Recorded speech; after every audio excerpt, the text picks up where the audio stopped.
Hey everyone, this is Captain Steve Roger from Into the Blue TV. And as soon as I feel a little break from this heat, I know that hunting season is upon us. Actually, the first time I ever went hunting, a buddy took me. Wasn't my father or my grandfather.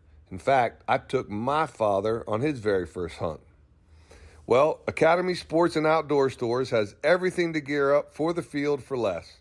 Plus, you can shop a wide selection of ammo, shotguns, deer corn, rifle, feeder, game cameras, camo, and more from the brands you trust. Text HUNT24 to 22369 to take $20 off a $100 purchase when you shop hunting supplies at academy.com. Need a hunting license? Pick it up in store while you're shopping. When it comes to towing, seeing is believing. That's why Chevy Truck's advanced camera technology offers up to 8 available cameras for 14 unique views, so you can focus on the view that really matters. Chevrolet, together let's drive. Learn more about Chevy Trucks at Chevy.com. Safety or driver assistance features are no substitute for the driver's responsibility to operate the vehicle in a safe manner. Read the Vehicle Owner's Manual for important feature limitations and information.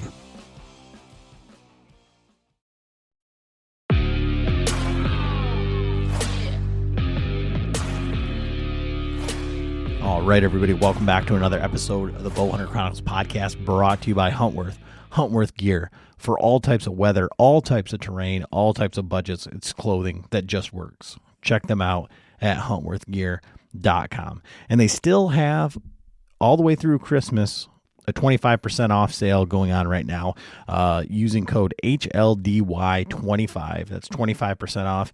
And again, if I were to just get one piece of gear from there, if I was going to buy myself a Christmas present, and let's be honest, I still might, that Vertec Grayling hoodie. I posted a reel about how that Vertec looked in the snow the other day, and it is freaking amazing. I love that pattern more and more the more I use it, and especially with the photos, being able to see it. It's great. So check that out. That would be my recommendation. Again, huntworthgear.com. And I just went on the Latitude website and to see if they had any sales or anything going on. They've got their Method 2 at 30% off, which is $209.99, so $210. And then on top of that, you can use our code BHC to save another 15%, so it's $178.50. And I thought, well, how does that stack up against the Maverick that I've been using all year? And I'm a simple guy. Simple, easy to use. The Maverick, the gray one, $170 with our code. And then the pack that I've been using, that Ranger 22. And I just did a podcast with Derek from Latitude last night. And we talked off air like about using that pack and like how we used it. We thought it was just going to be like an early season pack and that we weren't going to be able to put all the stuff in it because we thought it was too small. And we ended up using it all the way through, both of us, he and I. And same thing, like that one is on sale, $191 with our code BHC. So definitely get over there, check that stuff out, especially if you're in the market for a saddle. Like I said about the Classic when it first came out at that price point, and $178 for basically a simple bulletproof saddle. That Maverick is where to go. Definitely check that out. It was funny. I was showing John the pack last night, and he was looking at all this stuff, and he was asking me how I got my sticks up the tree and all that stuff. And I was showing him all the stuff from Genesis 3D that I've got, the platform hanger, and then some of the hooks for those Latitude sticks. And I'm like, I'm going to have to get you some of those. I'll get a hold of Austin. So Genesis 3D gear, definitely go over there, check those guys out. When you do get that new stuff for Christmas and you're like, how am I going to bring this up the tree? What am I going to do with it? Austin's got all this stuff over there at Genesis 3D. And, this podcast, we've got one of the guys who thinks like a deer. He is definitely a different breed. He says on the podcast he's got to fuel that addiction, this addiction to deer hunting, Mr. Johnny Stewart. And he's now working with the guys, Bill, over at Spartan Forge.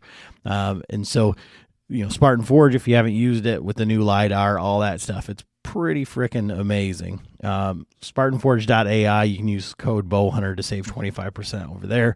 And definitely check out our friends over at Zinger Canati. Those guys, Lucky Buck, Big Shot Targets. You can use code BCP to save 10% over there. But man, another great year. We're coming up on Christmas. One more week until Christmas. So get out there, buy yourself something nice. If you're still out there hunting, good luck. I know it's fun. Through our Patreon group, we're watching guys that are still out, and it's fun to see like the actual grind, the struggle, all that. And in Michigan here, we've got our late doe season, so guys still can run around with guns and shoot deer, antlerless deer now, but it's pretty wild out there. So I know you guys are going to love this episode. Johnny Stewart is always amazing, awesome guy. If you get a chance, reach out to him if you got questions. Straight up dude. Check out our Patreon, patreon.com/Bowhunter Chronicles podcast, or you can check out the links from our Instagram. And like I say, as always, thanks for the support. Thanks for listening. All right, everybody. Adam back with another episode of the Bowhunter Chronicles podcast. And today we are joined by, I don't think he's maybe like one of the unsung whitetail killers anymore, but this is a guy that you used to hear about a lot, like Johnny Stewart. The guy knows everything, especially if you talk to Bill Thompson. I feel like you're a god in his eyes. But Mr. Johnny Stewart, one of the nicest, most humble deer hunters out there, but the dude is a absolute killer. So happy to have you on here, Johnny. How you doing today? Good, and thanks for saying that, Adam. I'm doing well. Kind of home for a little stretch here, and just kind of starting to think about some late season December into January stuff. It's an addiction that doesn't really end with me, and even when I get home and there's stuff to do around the house, I can't help but like my addiction makes me somehow get in the woods. Like yesterday, I was like, oh, I got this spot kind of pretty close to home. I can go just spend a couple hours in there, and then my fiance called, you gonna make it home for dinner? Yeah, I think I'll be home. So it's like I can't get rid of it, So let's talk about your season. Like, when did your season start, and kind of how is it shaped up? It sounds like it's still going on. So yeah, the season never ends, but springtime scouting, kind of prep for the fall. But I put a lot of time in this summer trying to find a spot for an early season October kill, basically maybe a summer into fall feeding, whether it's a mast crop, or like some clear cuts in PA that I focus on. But most of these areas were even close to the roads, and that was kind of my goal going into the fall. And I didn't really plan much for the rut, which I was a little bit nervous because I wasn't sure what I was going to do. So that was my goal going into the season. A lot of summer scouting, just prepping for the initial 8-10 days into October, because I feel like you could still catch them on somewhat of a summer pattern, getting to bed a little later or getting out a little earlier in the evening, and maybe not so much hunting pressure. So what did you have started? What did you have for tags though? I mean, as far as like your first hunt versus like today. So I had Ohio for sure, West Virginia, and Pennsylvania. I was focused on these 3 states, and all of them were pre-scouted in the spring. Mainly cameras through the summer in Pennsylvania. Some of the areas in Ohio and West Virginia were higher elevation, were not many deer. I was just kind of banking on the mast crop. So those cameras were kind of set up summer into fall to see if they were going to feed on on those areas. So then were the three states I wanted to focus on getting into the season, and want the place in West Virginia was a really rugged area. And I found an isolated little ridge line away from the larger mountain that had definitely, no one on it. And all it needed to do was produce acorns. So it felt like we could have killed there. And so we made a few trips there. The first day of West Virginia, 27th, 28th, I think, of September. And we went up there on this mountain in an area that doesn't have a lot of deer. And we jumped like 8-10 does, checked 2 cameras, like a 120 class or so, but I felt like something bigger would be there. So we came back, like went to PA, then we come back a week or so later, thinking maybe a bigger buck would move in there, and still made those trips down there, and nothing that I wanted to shoot was in there. And we made one more trip on October 28th, and I had a camera on a large scrape. And I mean, it takes us over an hour to get to that spot hiking.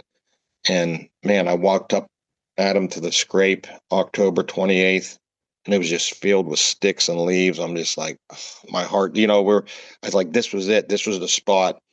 It was a leeward side and but what happened was the oaks was just a brief, 2-week window with some black oaks. And once they were dried up, they kind of disappeared. So our 3 trips down to West Virginia, like 2 or 3 day trips, the first time we got in a tree just because it was the first day, but we really didn't hunt. It was like we pulled our stuff and we didn't spend time looking for a new area. I was really banking on that spot, and all it needs is acorns. And I thought, with the black oaks that were falling early, I thought they'd at least be hanging around into maybe later October, but they dried up, and the deer, it was like a ghost town, and it's so vast down there. So, man, I thought, and I really wanted to kill one way up on that rugged mountainside, and then we end up spending some time in Ohio. We gave up on PA because my first, all my clear cuts that I was banking on, hopefully maybe early morning, catch them retreating back down into the mature forest, kind of the vast area away from the roads or gated roads.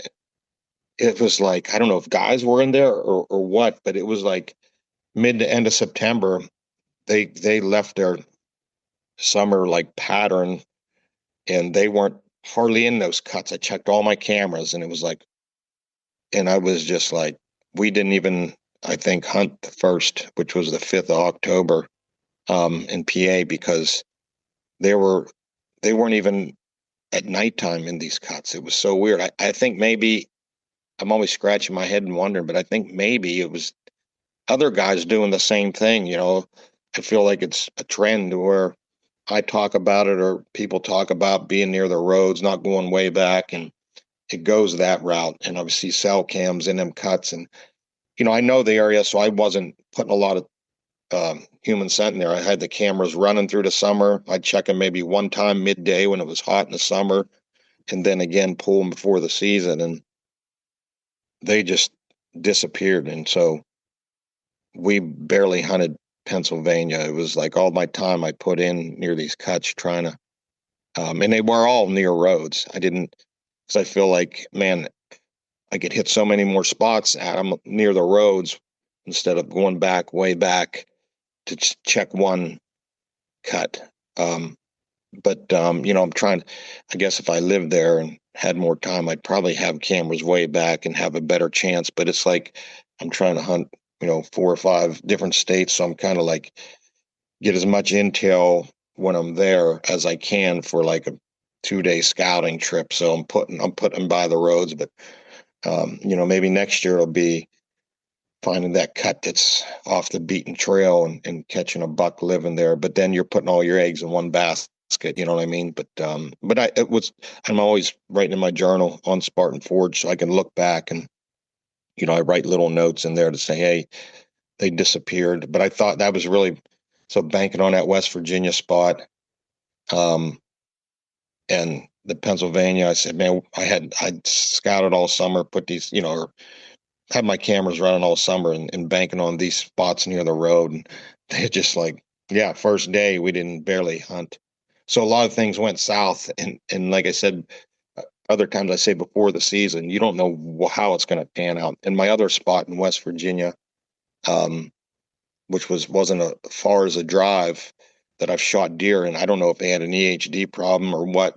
And that was a great early season spot. There was no deer there, no rubs. Like, I left my camera for 10 days and I picked up like a few doe and one buck, which in years past, there was a lot of deer on it. So all my spots were like not good. It's weird. Like, you think, yeah, everything and you've been everywhere, and you can't really predict the future, even though you know a lot about the animals. Things change drastically year to year, whether it's pressure, food, cover, whatever it may be. And it seems like every year you're going in with no matter how, and I try to prepare more and do more, but it doesn't matter. You can't predict what nature's going to do and how it's going to turn out. So yeah, my 2 West Virginia spots were a no-go.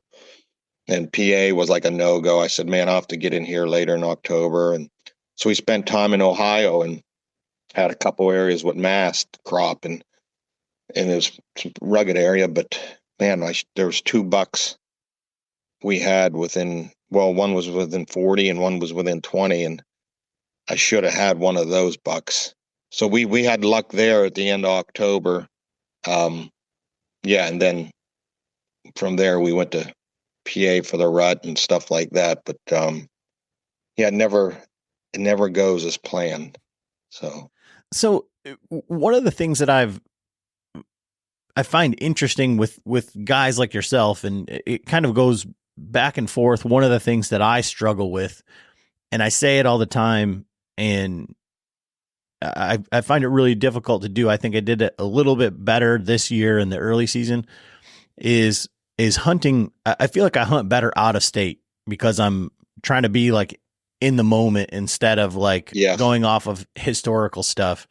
And so for a guy like yourself, and a lot of the things that you outlined kind of like play to that. In like some of these areas you'd scouted a bunch, that was your home turf, to so to speak, you knew, or you thought you knew what the deer were going to do. And like when you talked about walking in there on that scrape and it's all covered in sticks and everything, like how disheartening that is when you're going into that. And so like in state, I feel like we have so many things, like you were talking about, like your fiance, like saying, hey, you're going to be home, like things pulling you where you feel like, oh, I know I should be here, but I'm going to go here because, I think, or usually, or whatever. But you have a spot like I think it must've been last year that Bill filmed you shooting a buck in, that you put up on your YouTube, which I'm really glad that you have that now, because it's great to see that. But I think that was the same tree, and I think you talked about it in the video, where like it was like one of your buddies killed and Greg killed and you killed like 3 deer out of the same tree. Like, how do you balance with all of your scouting the spots that you like know or that should be good, and that going out and finding like the quote unquote annoying podcast hot sign type thing? What's tough for me is that being that I have a cameraman, I feel like I do it all the time. Is like, I got to be hunting, because we're not, and I got to tell myself, if there's not that meat on a bone, you need to keep scouting. But there's always that other guy on my shoulder is like, it could happen anytime, so I end up hunting more with a camera guy than I probably should. I probably should be hiking and finding that fresh sign, because that's what you need to be on, and historically might be different from this year, as I said.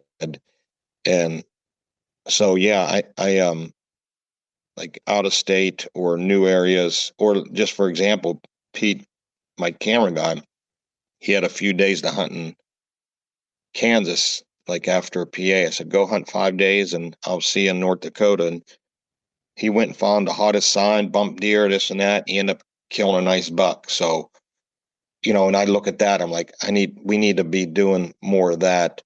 Um, and as I look back on this season, it's like, why am I putting all these cameras out? Why am I doing this? It's like, just keep hiking and find the fresh sign and go for it. I feel like all that trying to predict what's going to happen and where you're going to be doesn't always pan out. It's you need to be where they are and what they want to be doing. So it's a struggle for me because having someone follow me around, and sometimes it's a matter of getting it. I did it last year, got in a tree, and I said to myself, with the cameraman, but it takes him 15 minutes to set his gear up, and I said, this ain't the spot. Like, I know this ain't, but we sat there anyways because I'm not. He's probably like, yeah, here we go. So I kind of feel for them, and even think about them when they're following me around. I'm like, I'm just like, let's just hunt here.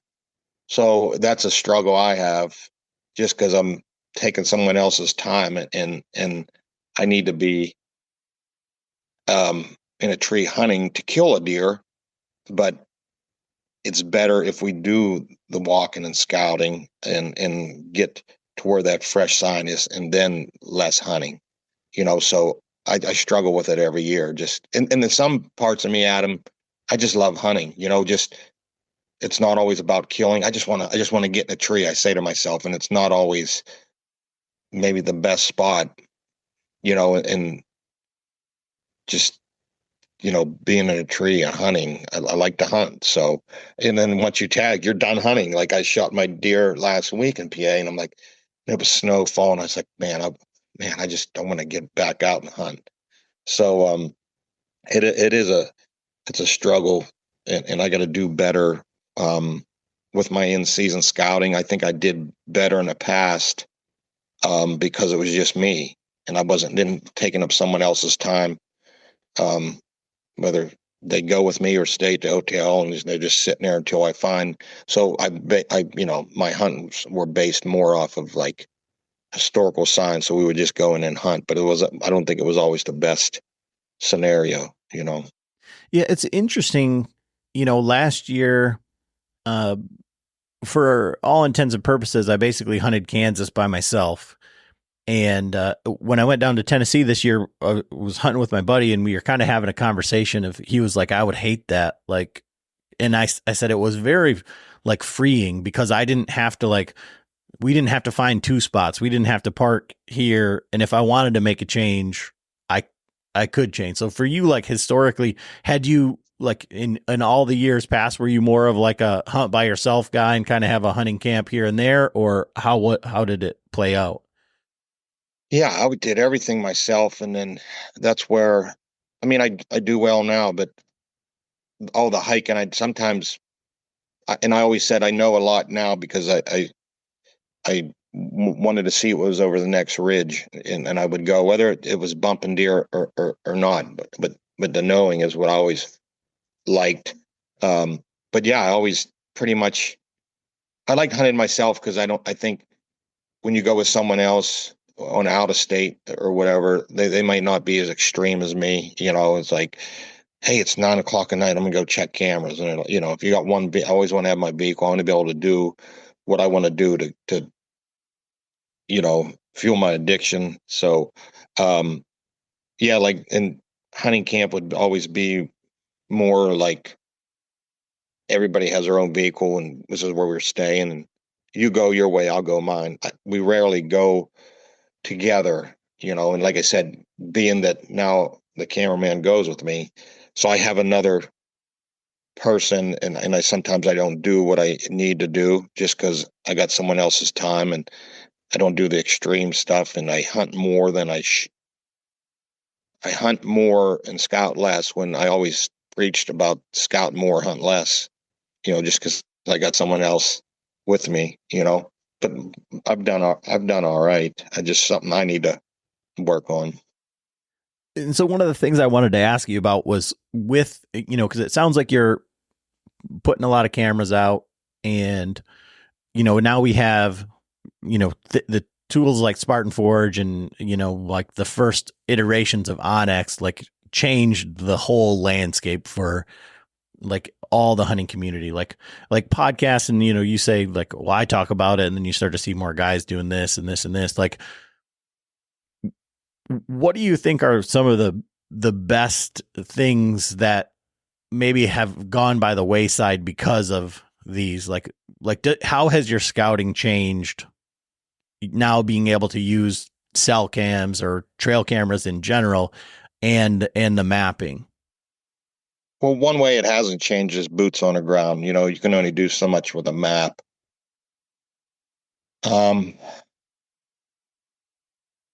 I feel like I have way more spots now.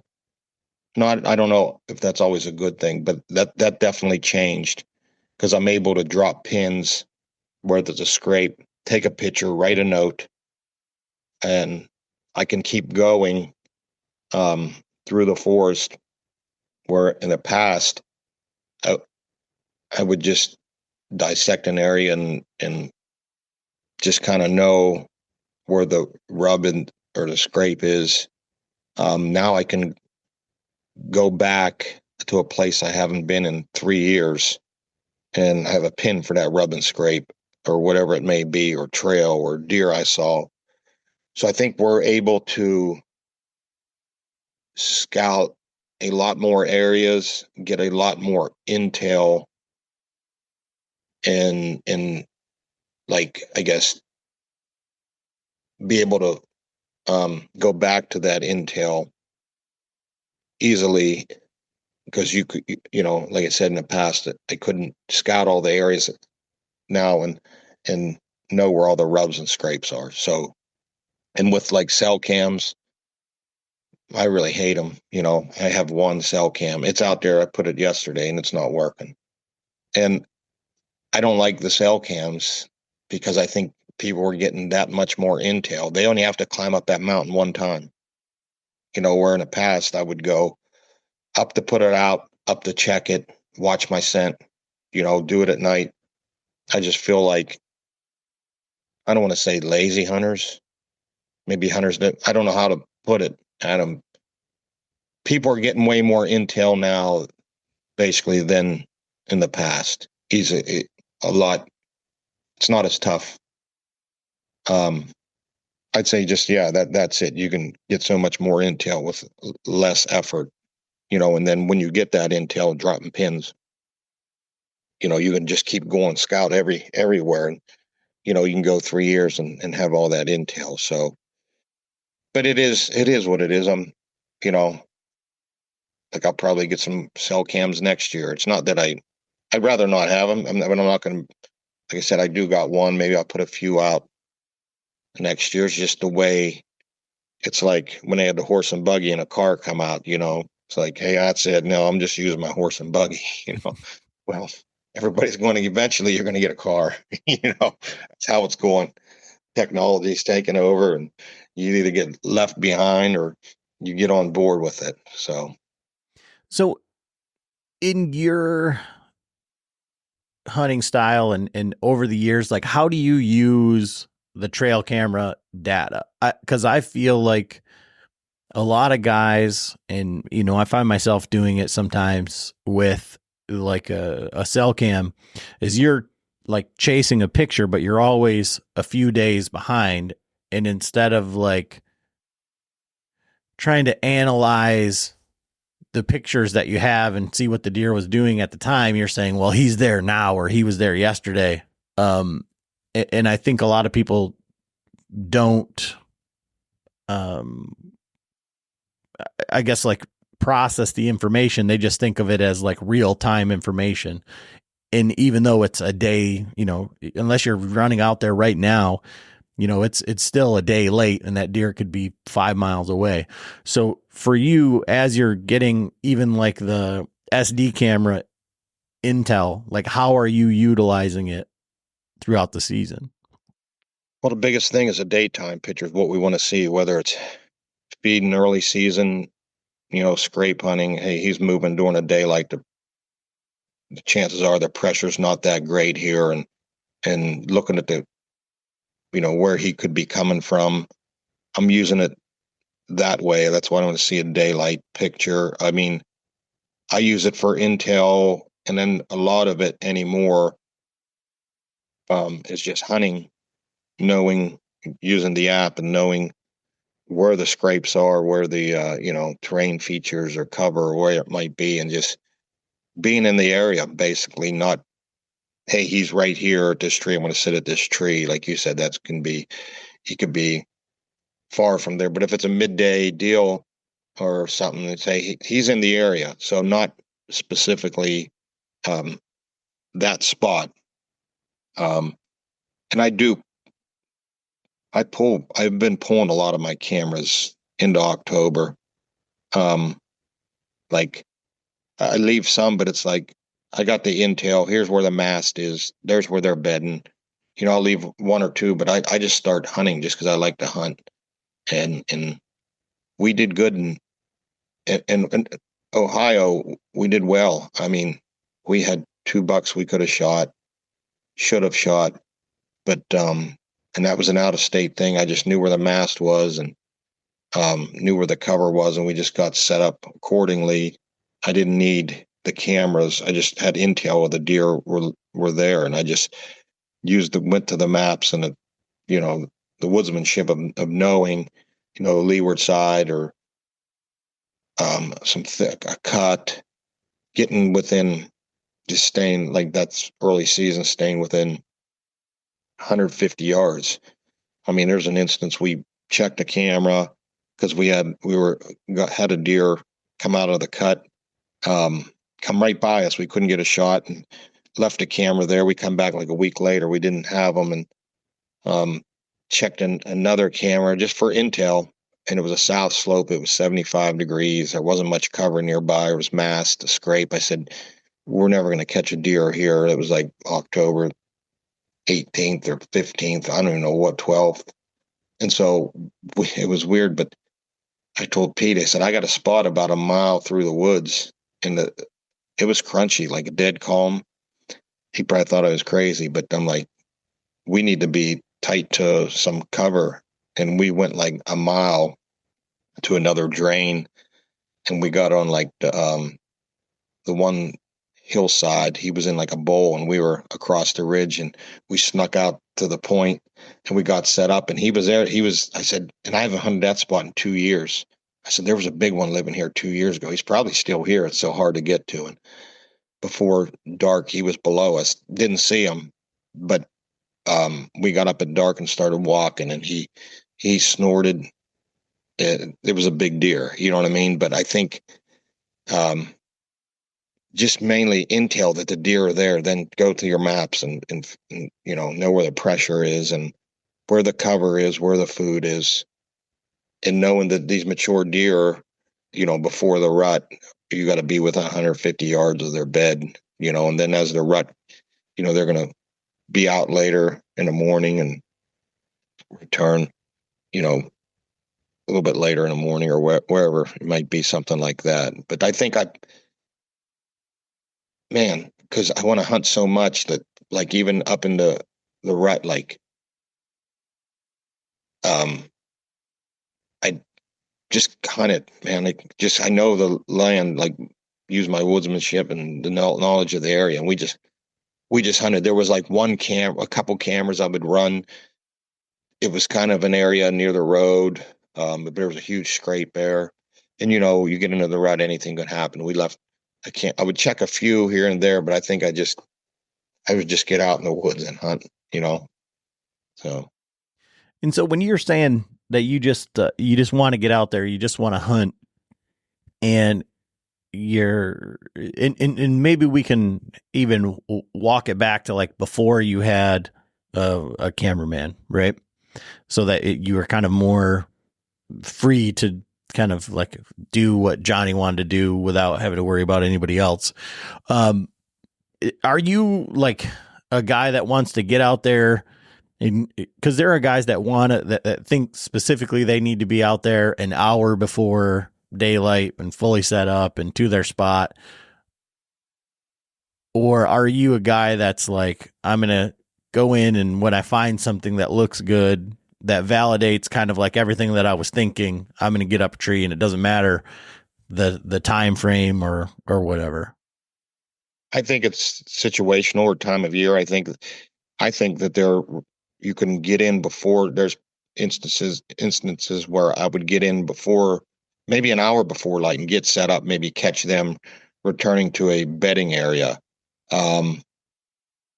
or just like getting into an area, you know, where I think maybe they'd be whatever it might be, feeding or something, where I would otherwise spook them in the daylight. But I think there's also instances where, like, maybe during a rut, I think your best time for a big deer is 10 to 2. So sometimes I feel like that dead calm, heavy frost first hour and a half, I believe, like, the scent, so like your floaters will drop straight to the ground. Like, for a bigger deer, I mean, how's he going to smell a doe unless he's right on her? I feel like when the sun comes up, the wind blows, scent starts moving around. I feel like that's the best time. So, yeah, just as long as you can get in quietly. So I feel like that's when these bucks move in the middle of the day. Like, so during a rut, to me, get out there, I mean, 8:30, 9, not saying that's always the case. I mean, this year in North Dakota, we got in a tree before light. We only had a short window to hunt there, but there's other times when, hey, you just get out there. And I feel like sometimes you can get burned out too, where you do that every day. Maybe you got an hour drive, an hour hike in the woods, and you're getting out there before light. You're only going to be able to do that in a few days. You're going to be burned out. So it's like, let's just get in there at 10, as long as maybe sometimes you need a frost to burn off to get into that area and hunt that midday. I think it's all depending on the situation, just where the deer are and what they're doing, and maybe where they're bedding. Then you can decide what time to get out there. But I know the 10 to 2 hours, in the rut is the best time. So. And so in that, because I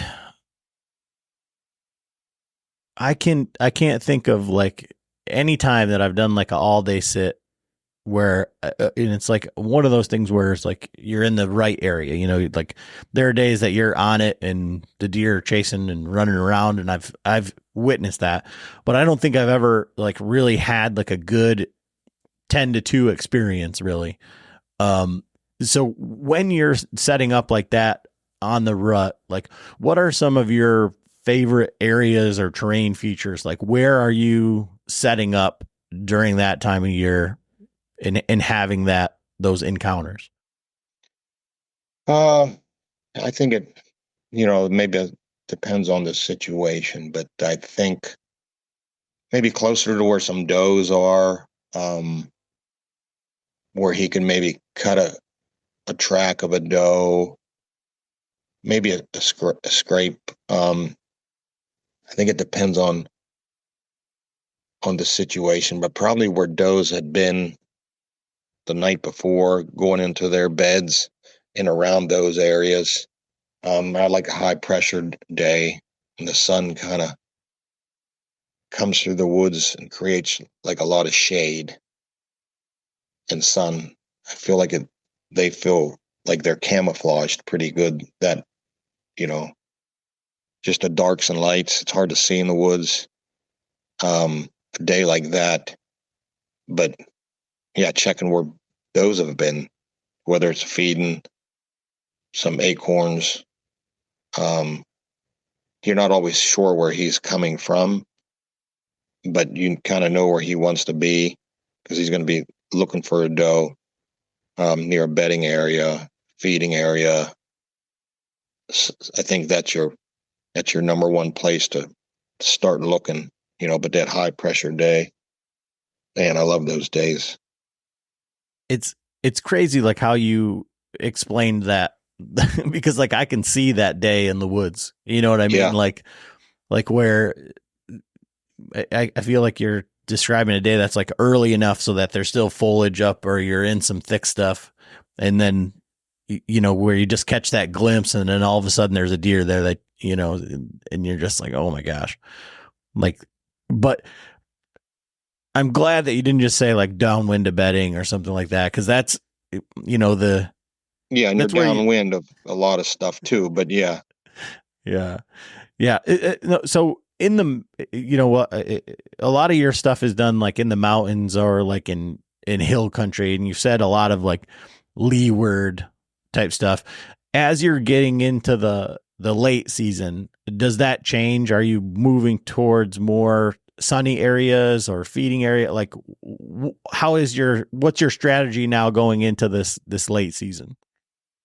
So, and one thing I struggle with now is, as people, like, I think about it, is the more you know, the more you find out you don't know. So like I'm kind of like in there to where I keep learning and I keep seeing more at them. So the problem I'm having is I've seen it all.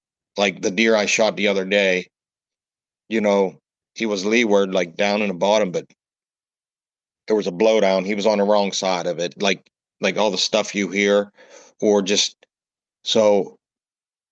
What's weird is I don't, like with Pete, my cameraman. I consult with him because he knows a lot about hunting. He's a young guy, but he knows it's like he skimmed off the top all the, you know, and he took the creme de la creme. He knows where, but me, I've seen it all. I've seen all this stuff, and I get in an area, and it's good to talk with him or like Bo or people. Just say, hey, just what do you think? Oh, okay, because I've seen deer move at weird times with the wind at their back or to the side or bedding, and it's like, you know, and so it's hard for me to say what they do because I've seen everything. But even with like leeward side and south slopes, I know a lot of times in PA the big deer will be on the north slopes, be snow up to their knees.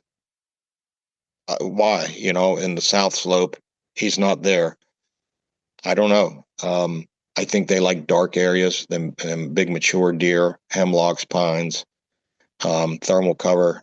They don't care about the snow. I feel like the snow starts hindering them around maybe 2 foot.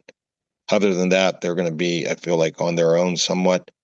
But late season, I would just want that. It's the weather's the thing I'm starting to watch every day in a few different states and waiting for the temperature to drop, you know, 8-10 degrees.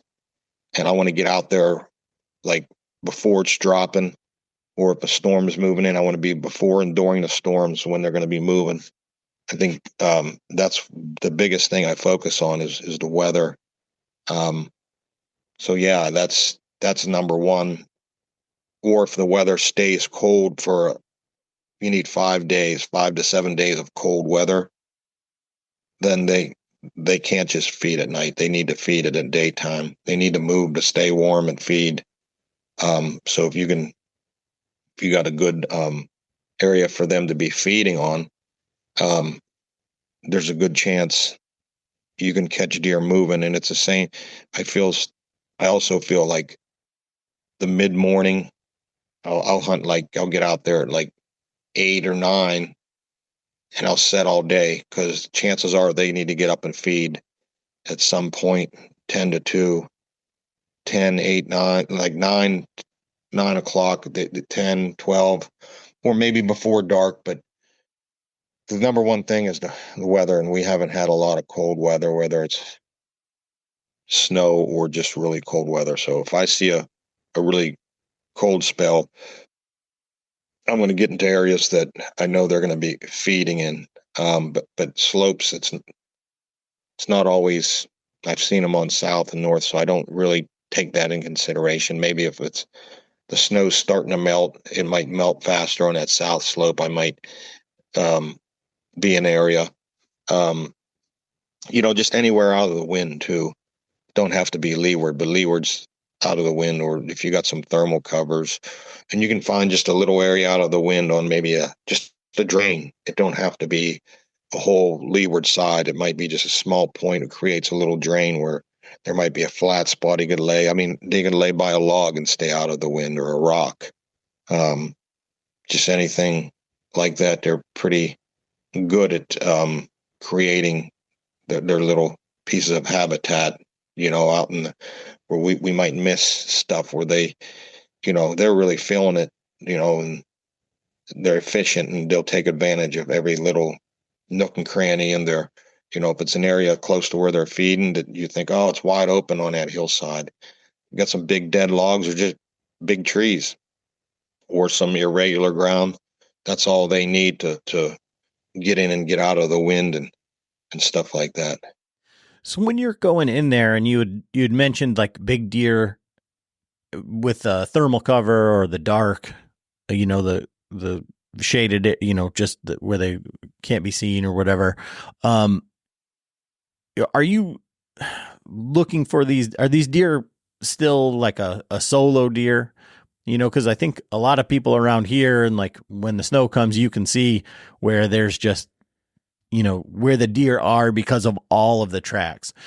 Are you looking for like just like one solo big track in an area, or like how are you utilizing the snow like to help you? Like are these deer are singular still? Yeah, the bigger ones will be to get I mean, you could just see the big holes in the gates wider, but I mean, not saying one with a little bit smaller track doesn't have a big rack, but the older deer will still tend to be by themselves, unless they're with another old deer. They do that. And I mean, I've also seen them with a small buck in tow, but mainly not with the does and fawns, yearlings, but that maybe at night, because they might still be checking on the herd. They're just like a satellite. They're there watching the whole time, from a distance or whatever, and they know they'll go in and check stuff like that. But yeah, usually by themselves. But I just found 3 big buck, and it's weird. I've done it. Like, you think they're by themselves, and then you'll find buck tracks on top of buck tracks, and you're like, hey, there's 2 or 3 bucks. They'll get, into January, or even now, they might just utilize each other for safety, like as the does and fawns, like 2 or 3 bedded in areas, way better. But it's going to be someone, I mean, he might pick up a small buck and use him as a decoy, or like 2 big bucks bedded. I've seen them get ganged up in around gun season, or, I've seen it many times. Yeah, I just think of maybe their temperament, maybe, or how hard the hunting pressure is to where, like, hey, we need to stick together and get through this, or just a loner buck, that, like an old buck I know of, we found his bed there last week, and where it was is being typical, beyond a blowdown, way down the lowest elevation. And, we think he's 10 years old, and it's just like, he's by himself, but, it's all, I've seen a lot of different variations with that. Just, you just got to get out there and kind of like a story. That's why I like tracking and looking in the snow. There's a story being told. And that's what's so fascinating to me, is trying to figure out what the story is, and learn what their plan of attack is, or what they're thinking when they're walking, and like kind of get in their brain and see what they're doing, or where they're looking, or where they're feeding, and they go somewhere. Why are they doing that?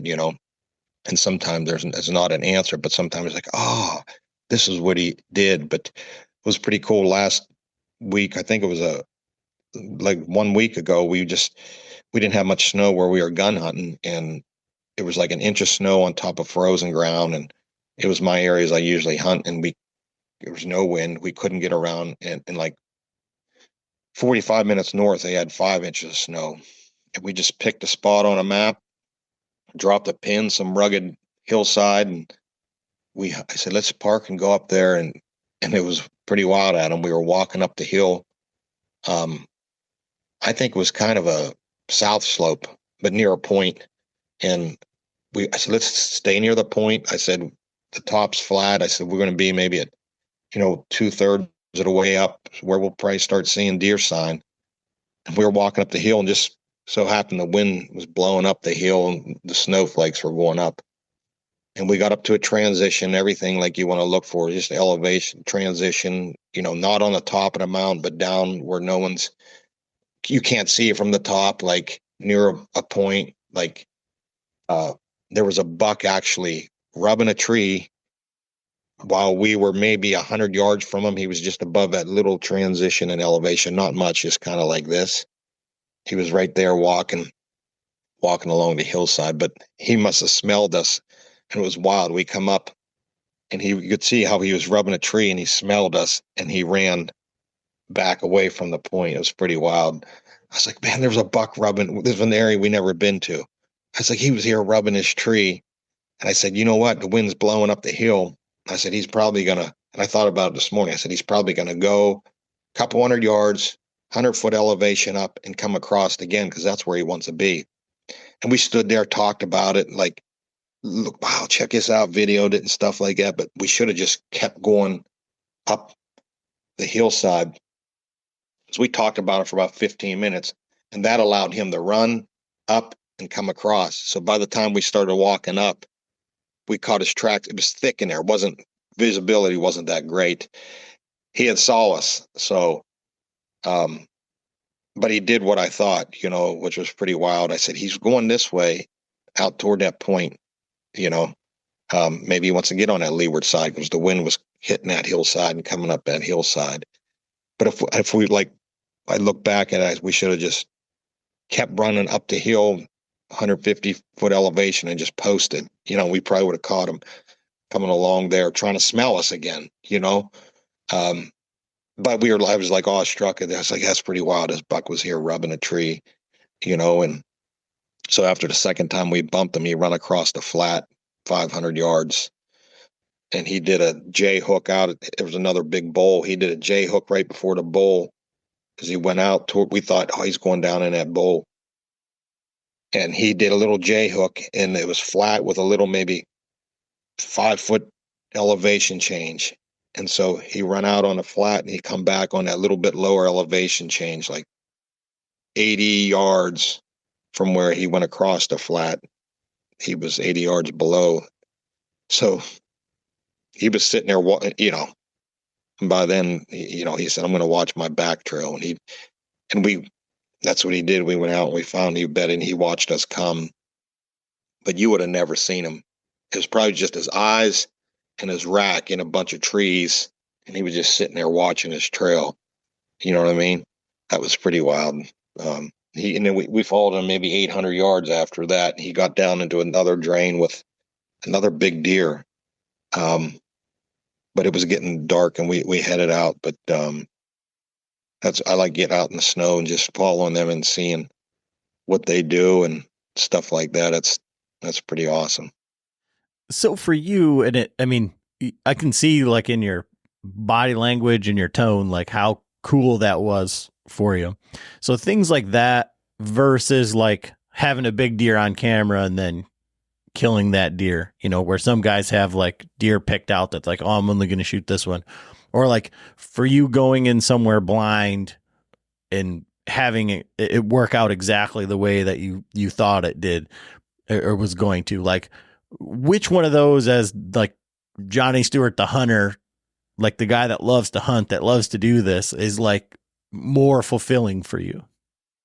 I think probably tracking a deer in the snow, because I don't get much snow. Like, that's something that's just for me is like unreal. Like to see their every move and where they're going, you got to learn so much. But because I don't get the snow, and like I said, where we were, we had the first day was good, and we had 1.5 inches of snow, and we couldn't even walk. So to be able to, whether we got the deer or not, I just needed to do that because it's rare for me. I've shot deer like I've had on camera or sheds and stuff like that. So that was, man, I just really enjoy that, tracking them and stuff like that. And I'm not the best tracker by no means. There's guys that are, man, this is what they do. And so that's something I like to get better at. But yeah, that's pretty awesome, to get out in the snow and see their every move. So So I got a question for you. We talked a little bit about it before the podcast. I was going to bring it up, but like, so for us here, like we're like strictly bow hunting, right? Like we just bow hunt, bow hunt, bow hunt. And I feel like on some level, like, cause I was just out with my daughter and, she's hunting with a rifle cause she's 9 and yeah, getting out there and, spending time. And like, I don't want to say that it's like, I guess like shooting does and everything.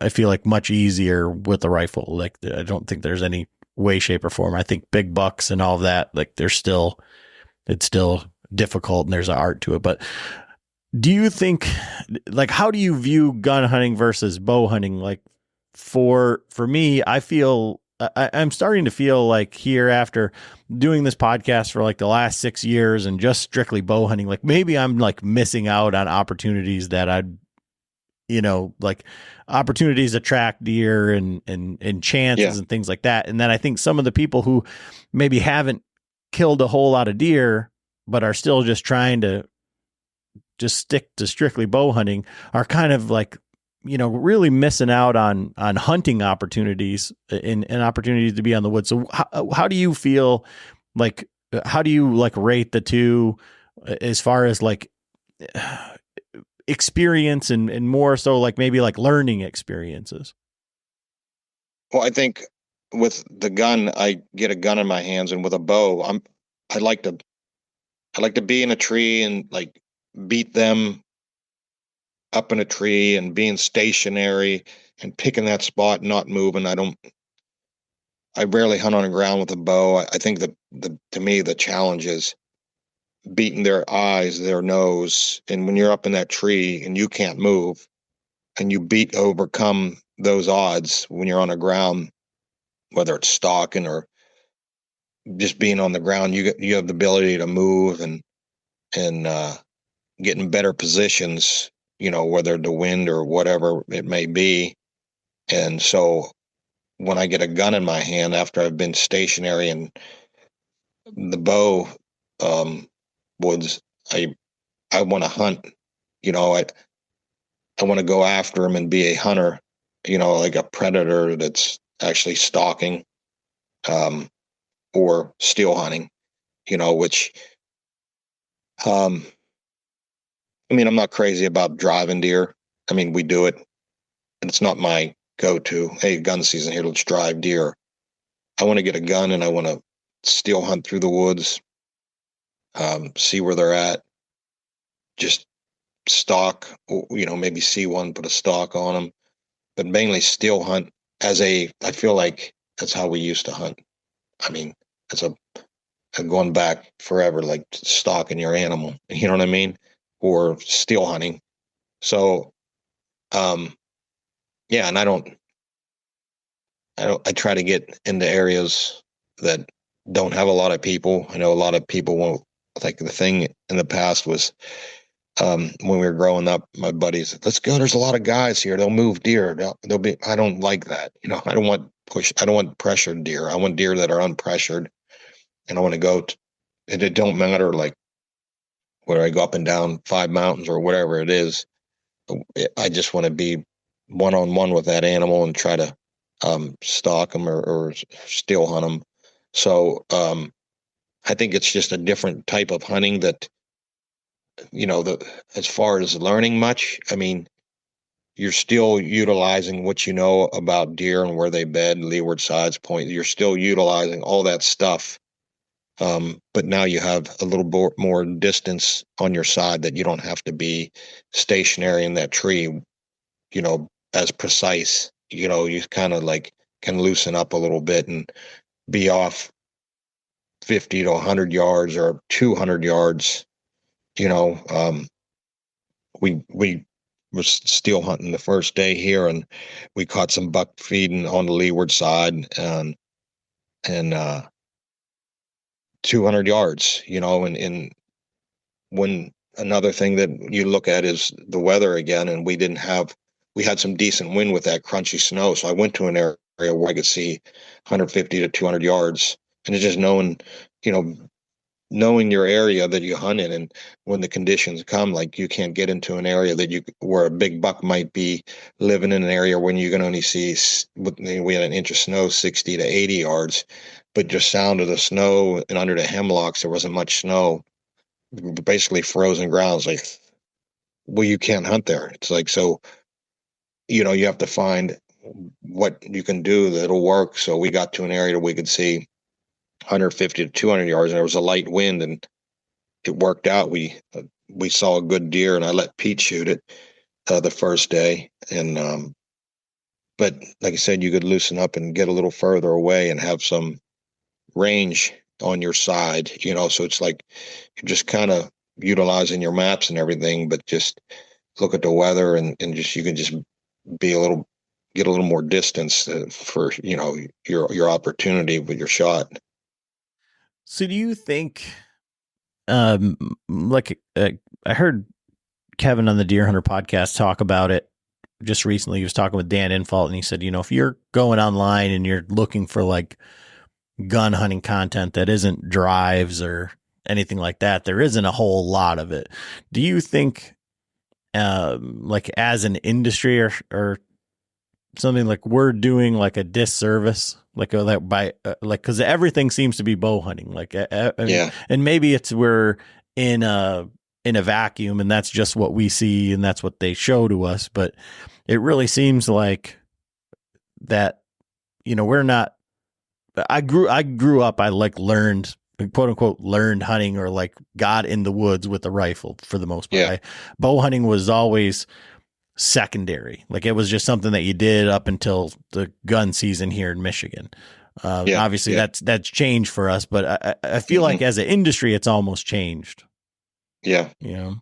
Everybody's wanting bow hunting's amazing. The close encounters, I think, but like even trying to, when you're stationary, you can get a guy to film over your shoulder and you got up close and personal content. But, with that stalking and that, like, two of us are hiking through the woods, and it's not, stuff happens fast, you gotta, so I don't think there's that much content in that. Like there's not much as far as tracking deer, because that's pretty tough to get on with another guy, and so I feel like the content is easier to get in a bow hunting, stand hunting, I guess I would say, whether it is gun or bow. I guess, like I said, with the steel hunting, like we did get some video, but it wasn't like what you would get from a bow hunting situation. It's like he's on that other hill. We got a little bit of footage of the shot and stuff like that. But yeah, I think I don't know. I think bow hunting is more, it's not about pressure, where gun hunt can be, for the most part, pressured deer. It's not like knowing the animal and how he's maneuvering through the forest. It's more, gun season is a lot of guys out, so it's not, it's a different type, but and like I said, there's not much as far as guys getting out way off the beaten path, and that, I don't know, but I'm like you. It was gun season. That's what we started doing, and like bow hunting come afterwards. But then it just, it took over. It's like an up close and personal thing that everybody really likes about it, And I'm not I'm not saying I'm not a gun hunter, but I don't like the bang, boom. Like I like the stealth, the bow, like. But I'm not saying. But then with the snow we got here, was like I get up at 3:30 in the morning and I drive around, look for tracks, whether I'm hunting there or not. It's like, have my coffee and I'm out the door at 4:30 and finding tracks and marking them and gauging the snow, and that's what trackers do. And just like people say, what state you hunt? You like hunting the most? I said, whatever state I'm in, and wherever I'm hunting, I just want to go hunting. So yeah, I'm not crazy about the gun, but it's pretty awesome, Yeah. So one of the things here in Michigan is like, so we're a $2 state. and we have like really odd like antler point restrictions, and everybody has a different opinion where it's like my tag, I can shoot whatever I want to. There should be statewide APRs. It should be $1. All these different things. And so in the time that you've been hunting PA, there's been changes, and now you guys are 4 on a side, right? For APR in most of the state, and then some like in some zones they have the 3 on one side. But for most of the state, I think Pennsylvania, like I've been to the Midwest, and it's pretty easy. I feel not easy, but managing your herd, it's pretty much all ag, and you have towns like this and ag. So it's kind of the same, or a big city. I feel like Pennsylvania, I drive around and it's hilly, there's mountainous, there's farmland, there's a lot of cities, rural areas, suburb, or like I feel like it's so difficult to manage the herd when you have a lot going on and deer living in all different types of habitat. You can't just there's just not like you just can't group it all. Like you can I think maybe Iowa would be like, you got your ag, then you got your cities, maybe a little bit of rural, but it's mainly like all the same. Some ag areas have more forest, but I look at Pennsylvania, and in the past, I've talked to guys, and I mean, Pennsylvania is a really old state, and there's a lot of roads and a lot of people, and I think some areas are kind of farmland that have smaller patches of timber, and a lot of fields. And like just my buddy I was eating lunch with yesterday, he lives in an area that's out what you would call in the country, some farmlands, pasture, a little bit of ag, rolling hills, timber.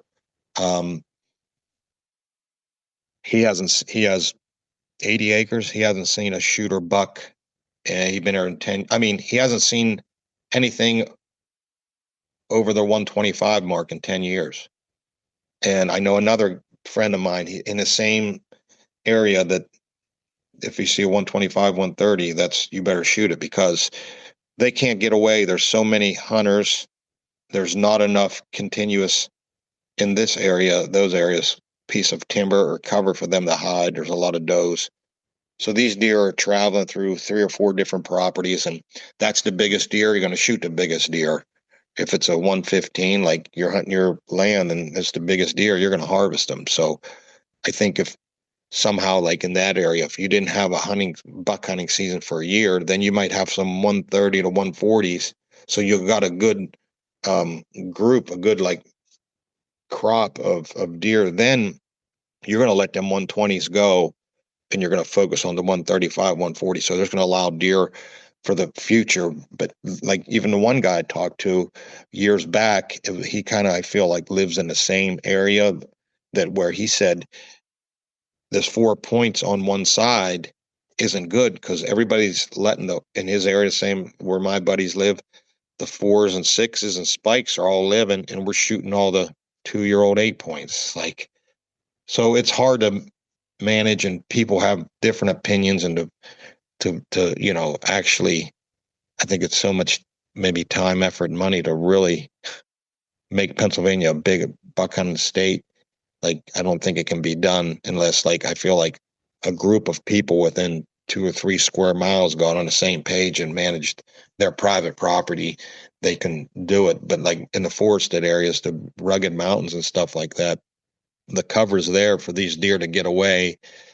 The point restriction helped, but I think also the population was so high back in the 90s and that the forest couldn't even sustain all the deer, and they died off pretty good. And the forest was able to come back and produce a lot of cover, like up in my area.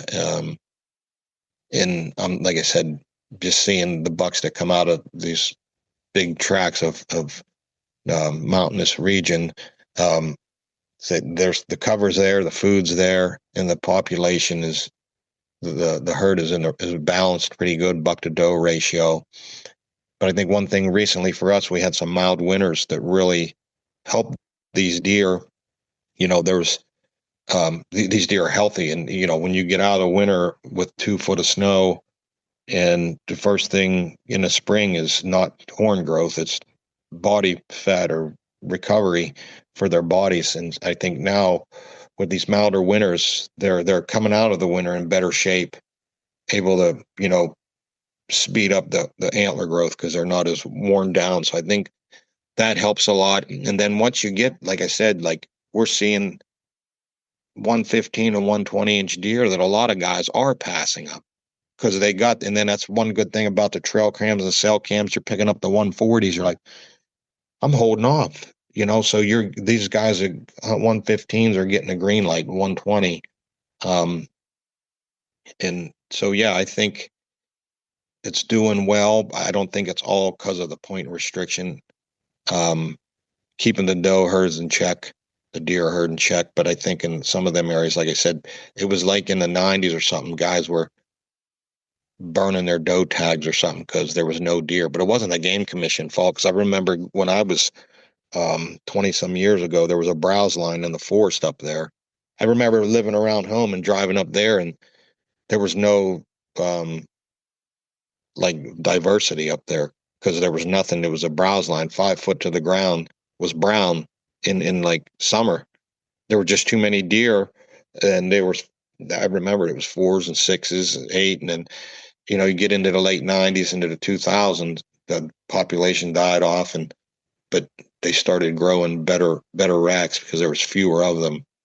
But I think as far as trying to manage the whole state, it's not an easy thing with so many different areas and stuff like that. But culturally, like, were people, when they enacted those antler point restrictions, how did they feel about it when it started, and then how do they feel about it now, like collectively, like what you're seeing? I see it like different opinions, like, no, that ain't no good. And guys that, because, would travel to the mountains per se, would be happy shooting spikes and 4s. It was about getting meat for the freezer or does, and now they had to wait. So there was guys that wouldn't go up there or wouldn't, just disagreed with it. And, there's guys that say, oh, that point restriction did good. And I think it was like balancing, their opinions. Half of them didn't like it, half of them liked it, but I don't think it was always that created the bigger deer that we got in these areas. And now, do you think that people would happily go back to shooting 4 points, or do they think that honestly, I think it's a new era. I think we were talking about, there's probably not many guys left like when I started, the old timers with their blaze orange, coveralls, or like the guys that I looked up to as hunters, and they're getting older now, and I think it's a new era of hunters to where they're happy with how it is. It's just it's time. Things change as time goes on, to where, yeah, I think, but it's a new group of guys. We don't got the guys saying this anymore. They're just about out of the hunting. And people like I talked to Bo Martonic a lot. People get on him for showing the bucks, or we show our bucks that we kill, and guys getting mad. You shouldn't show that. But honestly, Adam, I go into spots that I've been in that era, the late 90s, 2000, and there's nobody. Like, we're losing hunters or guys that are motivated to go and get in the woods. I mean, I remember having the tree lounge. You remember the tree lounge? Mm-hmm. I carried it a mile and a half back in the woods. I think it was 30 pounds. I get up in a tree. There's guys walking around. Holy man. Like in boot tracks going back the trail. It's a long hike. I don't know, it was a mile or so. We were there recently. 2 guys hiked in there. 2 guys, and it was a vast piece of land. I'm like, where there would be vehicles parked, and it's I don't know, it's the land's there. People, I don't understand like the complaint about, you're drawing attention, but I think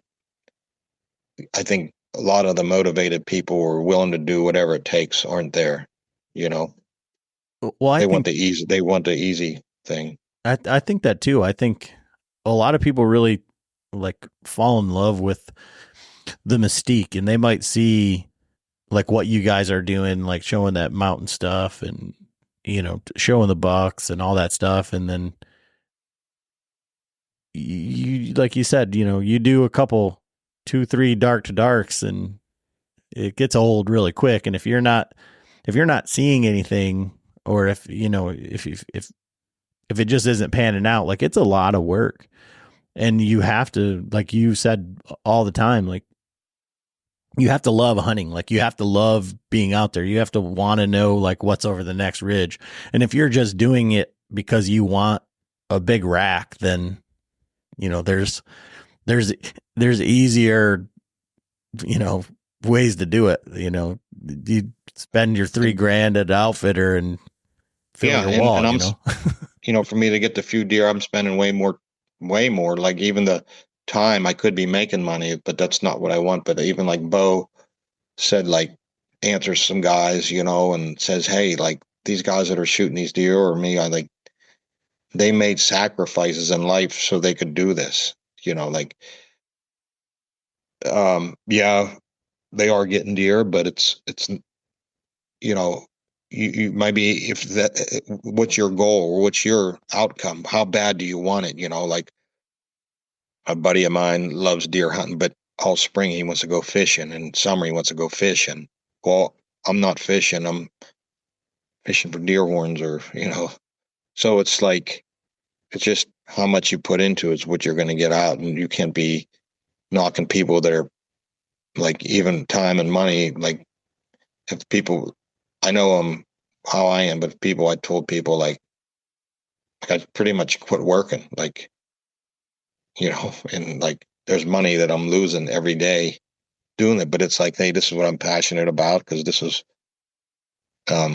what I like to do. So yeah, that's where I'm at. And if you just got to be that, make more of an effort if you really want one, make sacrifices. And people say, oh, I got a family, so no, I mean, it's just, I don't know. It's, well, maybe it's not possible for you. Maybe then you need to go pay or do, you know what I mean? It's like, it's not easy. I'm not, it's not easy. We spend, I don't know if I could show you I mean, there's years I got them with spending a little time in a tree, but we spent a lot of, if you look at all the hours I put in throughout the year just to get, say, 2 deer, man, it's like, wow. People look like, here's what I did. And they'd be like, well, okay, well, now I understand, because you're just seeing the outcome, but you're not seeing, studying the maps, driving 2-3 hours, coming home, spring all summer just to get 2 or 3 deer. Then they like, wow, okay, I see now.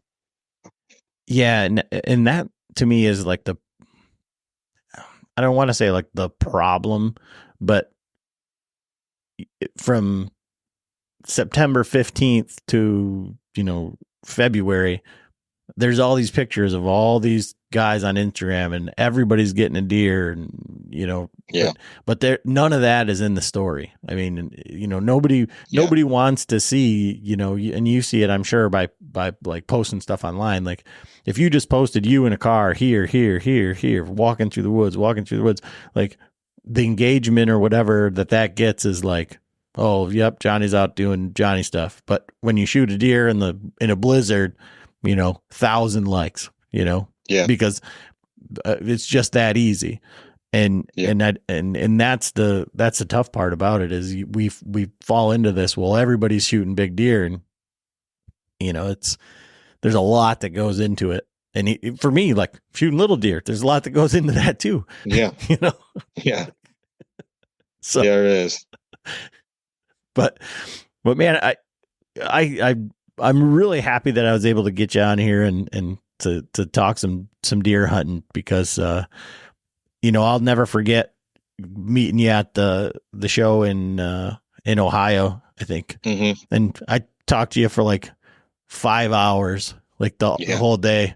And you're like, are we going to do this podcast or what? And I was like, oh, you still want to talk after all that? And, you know, that's just the kind of person that Johnny is. So, you know, if you ever run into him and you got a question, he's certainly someone who will give you everything he has to offer. So I really do appreciate it, John. Yeah. Thanks, Adam. So with the YouTube stuff, you've got that up and running. Where can people follow along with your hunts and kind of the stuff that you're doing?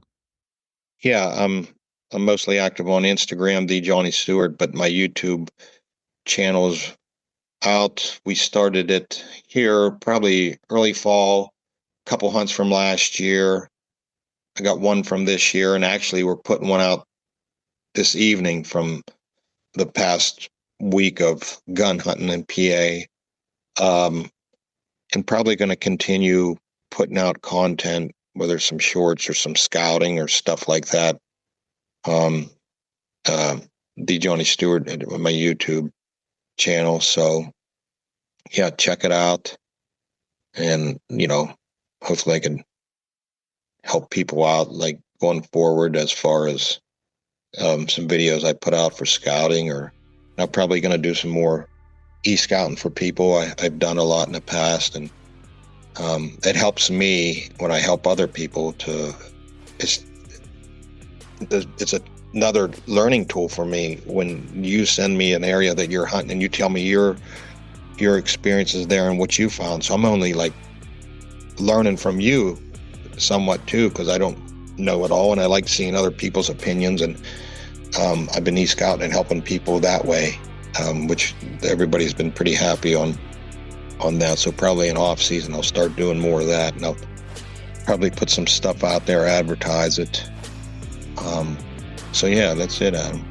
Awesome. Well, I really appreciate it, man. Thank you. Yeah, you're welcome. It was good to talk to you, Adam. As well.